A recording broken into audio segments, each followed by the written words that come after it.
Assalomu alaykum. Amerikadan Yevropaga salom. Nega Yevropaga? Yevropada yuradigan trakchilar buni yaxshi biladi. Lot tutmasi qanaqadir karta tiqadi, o'shanda o'sha vaqti tugasa o'sha bilan to'xtaydi, dam oladi. Biz Amerikada lotbook bilan yuramiz. Barcha hamma biladi lotbookni biz nima qilib haydashimizni.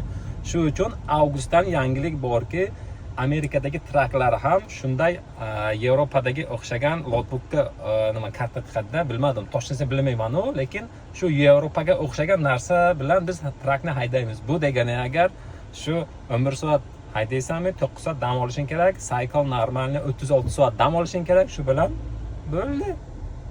O'shal damlar o'zi o'char gilamlar bo'ladi. Shunaqa, hammaga sabr. Yana karxonlarda biz ishlayveramiz sekingina. Bizga lotbook ham kerak emas, kartasi ham kerak emas. O'zi biz shundoq ham nima bilan yuramiz? Lotbookka vaqtlar o'tib ketadi. Kartasi ham bersa, kartasi ham o'tib ketadi, o'tsa kerak. Assalomu alaykum. Yevropadagilar, bizga tushuntiringlar, kim bilsaga tagda yozinglar kommentda. Qanaqa narsa nima uchun? Keyin mana shu agar iloji bo'lsa shu videoni ham bitta like bosib, tashsi boshqa traktorlarga tashab qo'yinglar. Avgustdan tayyorgarchilik ko'rsinlar. Ammo shunaqa taxminiy gaplar bor, lekin Amerikada chiqadigan gap hammasi lekin ko'p biladi. Ko'pi amalga oshiradi. Shu uchun assalomu alaykum.